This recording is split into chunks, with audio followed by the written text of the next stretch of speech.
changes coming. Did he give you the impression that the president supported the changes that he was going to be pushing on the child vaccine schedule? That was the impression that I got. I have no way to substantiate whether the veracity of that. Your op-ed opens with a harrowing account of the August 8th shooting. And clearly, both you, the entire leadership, and the entire building is still reeling from that moment. 180 rounds being fired into the CDC. What a traumatizing event. I want to ask you about your fears. And Dr. Roy would be glad to hear your thoughts as well. For the safety of our personnel at the CDC and the medical profession writ large, if more and more people believe that those that are recommending vaccines for our children and our families are hurting people. Clearly, you have to be unhinged to take a gun and fire it into a medical building. But these conspiracy theories about vaccines and about the people who are recommending vaccines, I fear they come with consequences. Do you fear for the safety of the CDC and the medical personnel if these beliefs about the CDC actually recommending things that hurt people continue to become mainstream? I do worry about that. I myself was subject to threats, and I'm very concerned that the further promulgation of misleading information will undermine not just the safety and health of our children, but it will also exacerbate some of these tensions, the willingness to commit harm if someone is affronted by a belief that the people like us that are trying to help them are actually not trying to help them. And I would just say it was 500 rounds. It was 180 that hit the building. Those are, each bullet was meant for a person. And each of my staff were very traumatized afterwards. I had staff that were covering their kids in the daycare parking lot. There were people that were out at the ride share as bullets were passing over their head. I have many that won't speak about vaccines now and removed their names off of papers. They don't wish to present publicly anymore because they feel they were personally targeted because of misinformation. So you know of personnel who now will not put their name behind good science. Correct. That they know would protect the health and safety of families and children because of their fear of violence. Correct, and even at the ACIP meeting, you'll notice we don't have our subject matter experts presenting anymore. It's taken up to a leadership level because we did that to protect our staff and scientists so that they would be disconnected and their names not associated so that they won't be targeted. Thank you both for your candor today and your service to the country. Senator Banks. Dr. Menares, I understand you have retained attorneys to dispute your firing. Is that correct? I believe they're with you today. Not to dispute the firing. I have been fired. They're here to help me prepare for this, to make sure that I was in a position to be able to communicate effectively what transpired. So their purpose is to support you just for today, or is there another purpose that those attorneys They have been have supporting for you? They have been supporting me since knowing that there was so much complexity associated with what happened. I'm curious, did Mark Zaid connect with you, or did you reach out to him?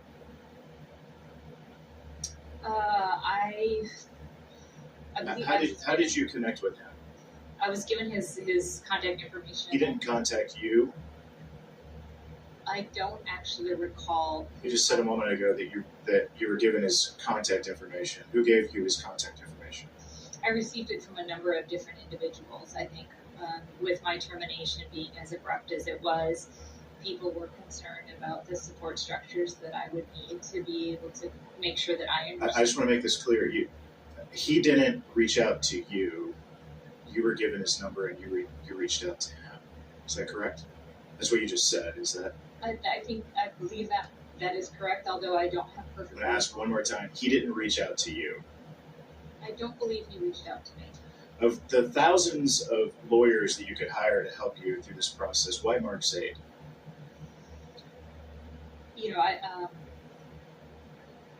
Look, the moments, the hours after I had been terminated, I was concerned in a number of different facets associated with my termination. One of the things that I wanted to make sure I did was have clarity of understanding of what had transpired and what would I. You don't seem naive at all. You have to know that Mark Zaid is a leading opponent of President Trump, notorious for his online activity that is very anti-Trump. He was heavily involved in President Trump's first impeachment. Why did you hire a guy like that, of all the thousands of attorneys? And furthermore, he advised his clients to leave the country after President Trump won the 2024 election. Why would you hire a guy like that? So I actually was not aware of any of those details associated with Mark. Right, he's right behind you. You brought him with you today. Notorious for his anti-Trump activity and involvement, and you hired that guy. Yeah, so I was seeking some critical counsel to be able to help me make sure that I was understanding and aware of everything that had transpired and preparing for what might be next, including this committee hearing. Mark Zaid and I have never spoken about politics. I never asked him about his politics. He has never asked me about my politics. He is a well-credentialed counsel. So you're claiming to be naive about Mark Zaid's political activity as he sits behind you, advising you for this hearing, I have not helping you through this process. I have not had any discussions with Mr. Zaid associated with his politics. That's astonishing. Doctor, during your confirmation hearing, you testified about your priorities to, quote, support President Trump and Secretary Kennedy's vision of a healthier America. Those were your words. Did your priorities change along the way? My priorities have not changed.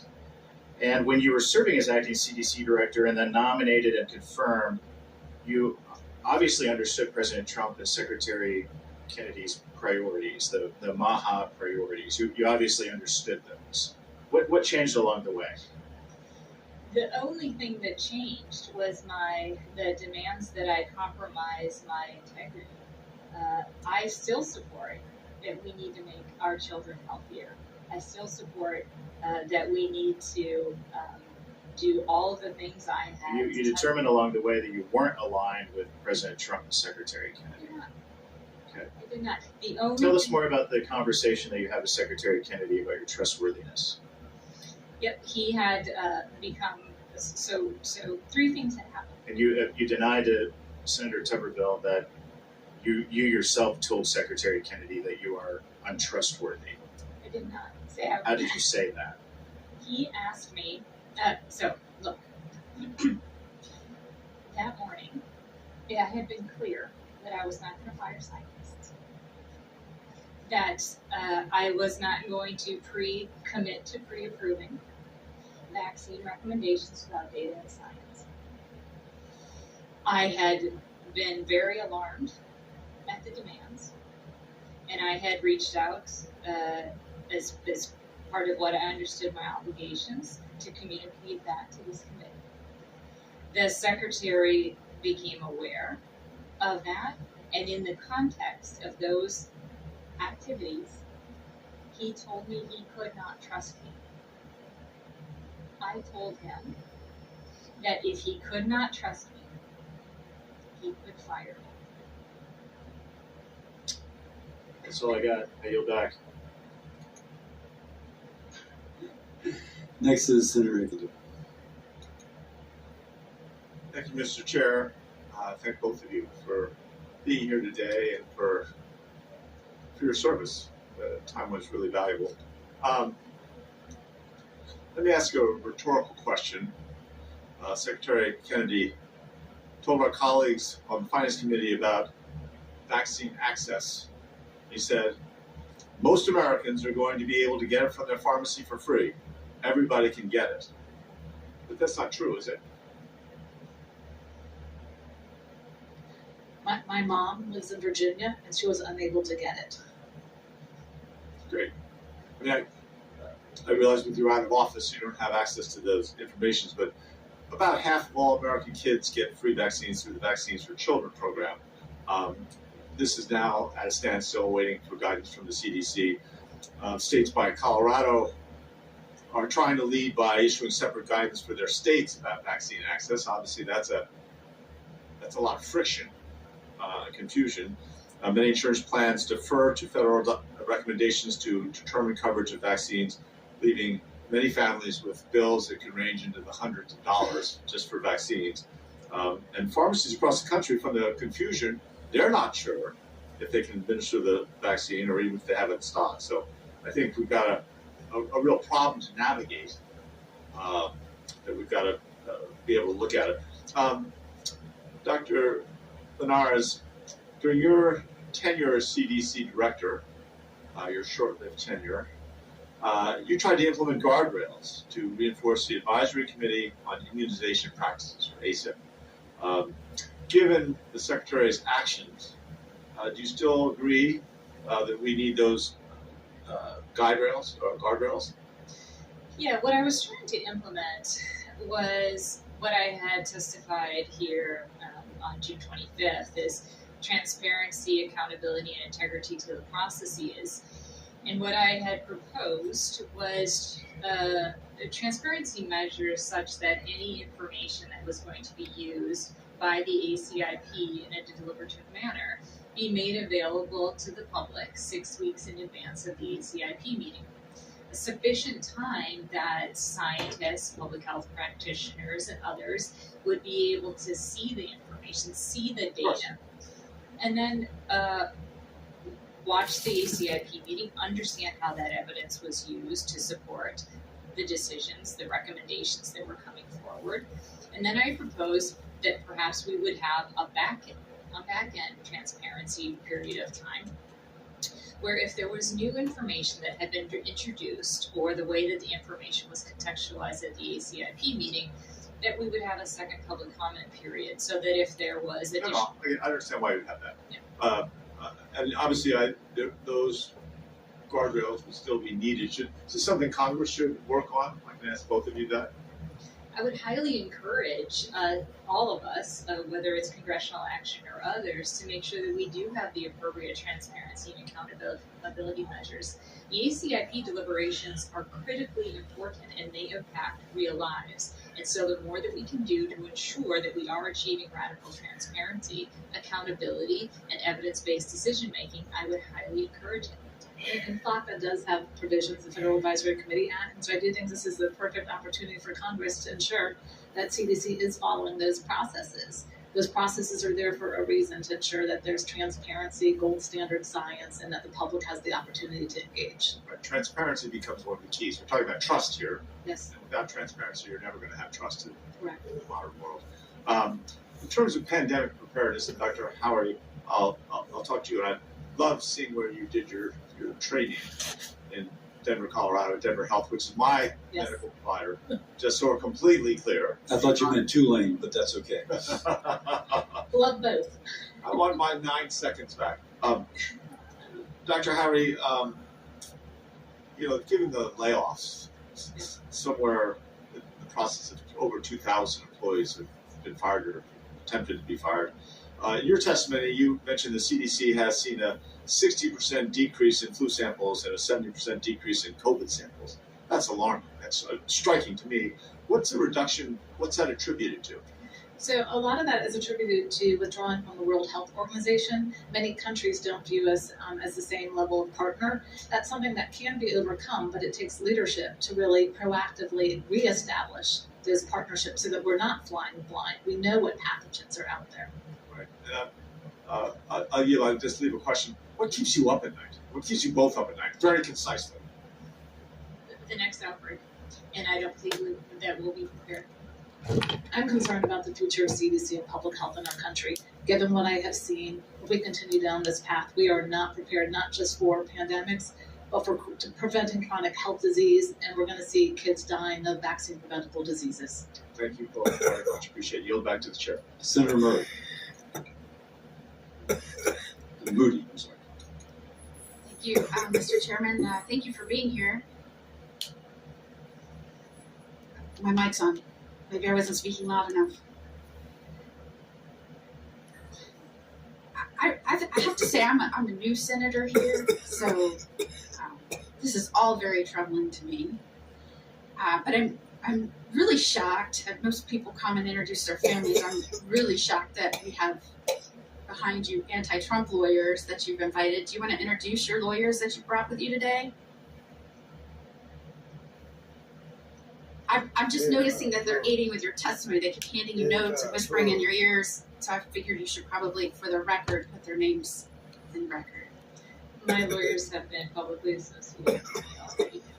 So you're refusing to acknowledge the attorneys that are present in this hearing room helping you with your testimony?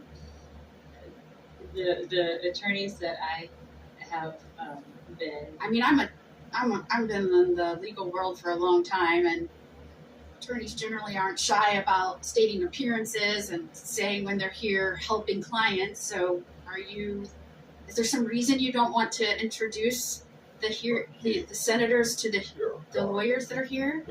Put their names on the record? I think. I mean, they're passing you notes, so. Yeah. Godless bitch. I'm just noticing that they're aiding with your testimony. They keep handing you notes and whispering in your ears. So I figured you should probably, for the record, put their names in record. My lawyers have been publicly associated with me already.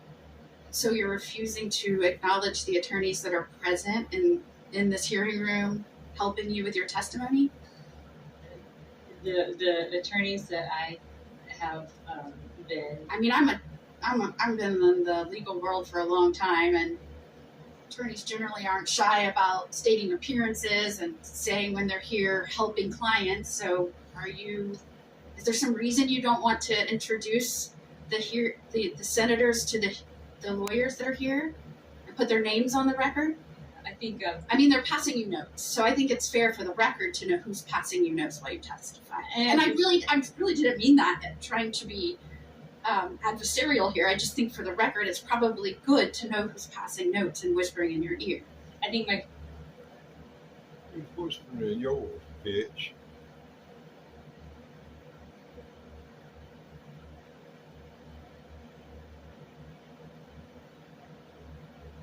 Counsel is happy to follow up with you. I was hoping that we would stay focused on the critical issues related to. We're at a hearing because you called the chairman and talked about these issues, and the chairman has called a hearing, and now you're here testifying, and you have attorneys giving you notes and whispering in your ear, presumably about your testimony. So for the record, who is here with you, helping you with your testimony? I mean, look, I'm a judge. I'm a former federal prosecutor. I was attorney general. Judge. Yeah, you stand forward. You're a judge.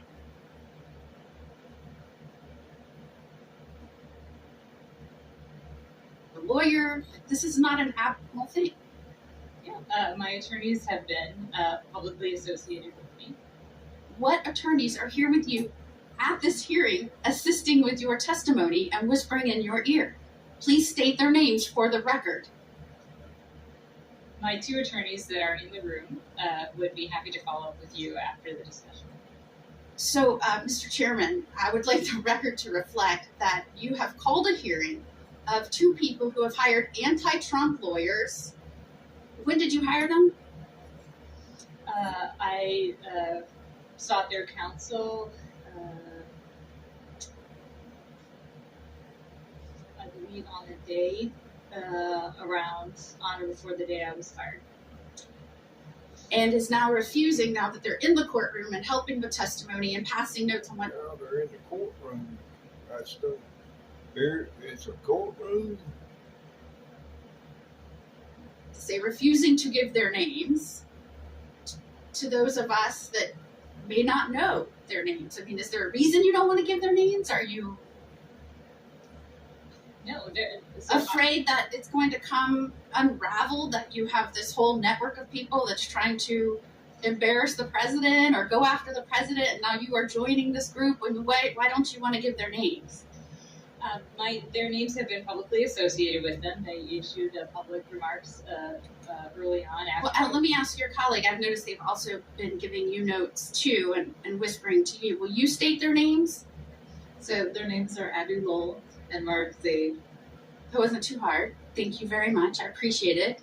I really was genuinely asking so that the record was clear. But now I'm wondering what else we're trying to hide. And I'll go back to you. Did you plan to coordinate? And I'll go back to the original witness. Did you plan to coordinate this public spectacle surrounding your firing? No. And have you coordinated with Dr. Oury? Am I pronouncing that correctly? And I apologize if I'm not.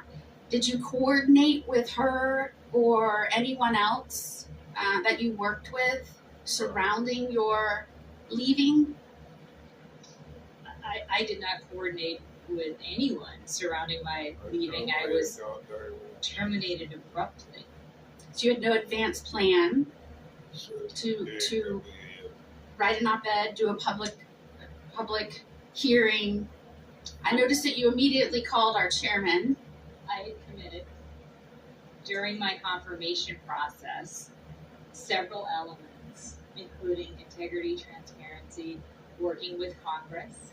But you had no advance plan with any colleagues? I had no advance plan with any colleagues. Dr. Oury, if there wasn't an advance plan, did you tell a reporter we agreed to do this together? Myself, Dr. Jornigan, and Dr. Daskalakis. Agreed to do this all together? Once Dr. Linares was being terminated, the three of us knew that we could not remain given our ethical concerns and commitment to scientific integrity. I just want to make a brief comment as my name was invoked. As the chairman of the committee with jurisdiction over the CDC that favorably reported Dr. Menora as the CDC director, it is entirely appropriate for someone with oversight concerns to contact my office, or me, or frankly, any of us. Upon receiving outreach from Dr. Menarez, I contacted both the Secretary and the White House to inquire what was happening and to express concerns about what was alleged. As soon as the director was fired, the HELP committee began reviewing the situation as it is our responsibility, and any and all communications with the witnesses was conducted by HELP staff in coordination with attorneys. Mr. Chairman, may I comment? Yes, sir. Very briefly, I find it rather astounding that anyone is concerned that government heads of agencies talk to the elected officials of the United States of America. That is what they are supposed to do. Thank you. This is now Senator Blunt Rochester's turn. Thank you, Mr. Chairman, and thanking Ranking Member for reminding us of our oversight responsibilities. And I also want to thank the two witnesses for your strength, for your integrity, and for not staying silent. The fact that you were even finding out important information through tweets. It's not the way we operate. That's not the way we keep our country safe and our public's health, keep our public healthy. And so I want to first thank you both. I know you both mentioned as scientists, as doctors, and as parents. That's why you're here. That's why you care. And so last week, I led an in-depth discussion with experts on how Secretary Kennedy's vaccine policies are creating a lot of confusion in this country and harming families. And I heard from a pediatrician, a parent, a school nurse, and two former ACIP members who were fired by Secretary Kennedy. I'm extremely concerned that the Secretary has now stacked the committee with people committed to his agenda. As you said, the concern is the focus shouldn't be on ideology, but on evidence and on science. To put them there, Secretary Kennedy accused former members of being, quote, plagued with conflicts of interest and used that as a pretext. A question for both of you. Did you ever observe anything that cast doubt on the scientific abilities of those members? I would actually just state, Dr. Menarez and I have worked together when she was acting director. We've hosted conflicts of interest for the past 2 decades. of the ACIP members to really embrace what the president had said around radical transparency and to dispel the conflicts of interest. We have a rule at ACIP, we did when I was there, I can't speak to now, but if you had any sort of bias, you recused yourself from that discussion and that vote. And if you had significant biases or conflicts of interest, you weren't included on ACIP. Were you ever present with any evidence of conflicts of interest that impaired the decision-making of any ACIP members, or former members? I was not, but I would just note that I can't speak as much to the current ACIP members. One was an expert witness against Merck, but participated in discussion on Merck. Thank you. And Dr. Monarez, if there's anything you want to contribute, I'm trying to understand if there are any reasons that we should think that these individuals should have been fired. You could say no, I don't know. I had the ACIP members that were fired after the April meeting. I had not interacted with them. I had no, preconceived notions And about Dr. them. Howard? And I say I can't speak to them individually, but what I can tell you is when you look at the members, you look at geographic representation. I know that one was from the Midwest, focused on immunocompromised patients because that was a need to fill. You look at it as a whole of expertise, and that's what ACIP was. And I want to go back to something, the hepatitis B shot keeps coming up. And I want to know, Dr. Monarez, is there anything that you want to clarify or say more about this? I mean, it's my understanding that before 1991, when not all babies were vaccinated, about 20,000 babies were infected each year, and that after the CDC's recommendations in the 1990s, that dropped by 99%, this terribly contagious disease. And the reason why we test everybody is because certain moms might not have been tested and don't know that they have it. So is there anything else you want to add? Because I know this has come up numerous times. I think those are consistent with the information that I have associated with hepatitis B and its the promise of the vaccine. I do want to touch on one thing that was brought up in the context of that discussion, that CDC forces people to get vaccinated. CDC doesn't force anyone to get vaccinated. CDC provides recommendations supported by evidence to allow parents and physicians and others to make a choice, a decision in the best interest of themselves or the health of their families. And one last thing I want to clarify as well. We talk a lot about ACIP members, but behind the scenes were these work groups, these working groups, the American Medical Association, the American College of Physicians, the American Geriatrics Society, American Osteopathic Association, the National Medical Association, the National Foundation of Infectious Diseases. It goes on. These were the groups behind the scenes making these recommendations, and they were, to your testimony, Dr. Howard, pulled back and said, no, thank you, we don't need your help. Is that correct? Is that accurate? Yes, they were pulled off the work groups, and I do think when we have experts, whether it's from societies or just with specific expertise, it's very much needed, and these organizations help with implementation, and we say talk to your doctor. So we need those doctor organizations participating.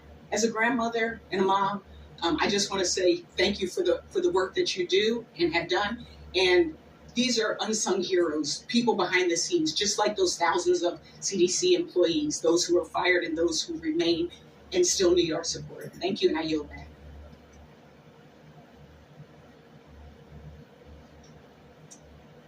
Thank you both for being here to testify this afternoon.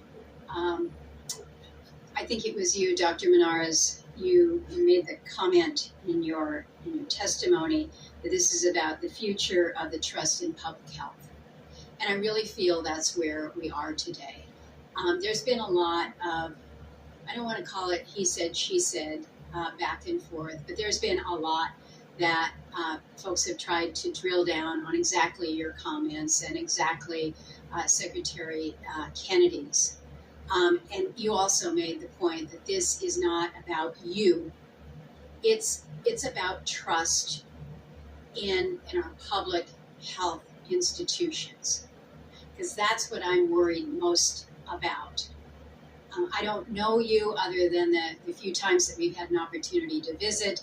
I've just met you, Dr. Huri. I'm sure you're both good women, working hard, doing good things for others. But really, this is about trust in our institutions, and this is where I feel we are really, really vulnerable right now.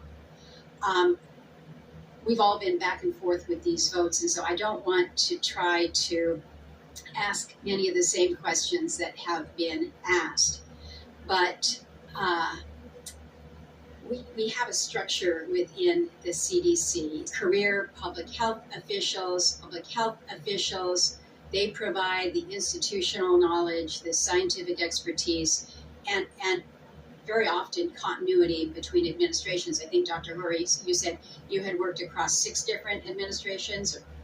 4 administrations, 6 directors. So, I mean, you provide some level of continuity, that bridge between the political leadership that comes in and then the agency's scientific mission. And I hope, and correct me if I'm wrong, that you seek to ensure that the policy decisions are grounded in public health expertise, while also meeting the goals of the administration. So, Dr. Menarez, when you said yes to President Trump, when you said yes to Secretary Kennedy, you were also signing on to the goals of the administration here. I'm concerned that when career scientists then are excluded, maybe completely excluded from the director's office, what happens? Who does then provide the scientific expertise, this institutional memory that is needed to guide the agencies? I think we've heard from both of you that there was very little interaction between you, Dr. Menarez, and the Secretary. And Dr. Huri, I think you have also testified that those who would ordinarily brief the Secretary have not been present, but also to the point that was just made about the PEAT meeting. Is that correct? So what happens then to this scientific mission when there are none of the career public health professionals that are in these positions to advise on the policy, to protect the scientific integrity, and really to ensure some level of continuity of operations when you're moving through a transition like this? Dr. Huri? So I think continuity is important. I certainly think openness to change and supporting the administration's priorities are important. I was selected to be the transition lead for the agency because I was known as somebody that could embrace both administrations and help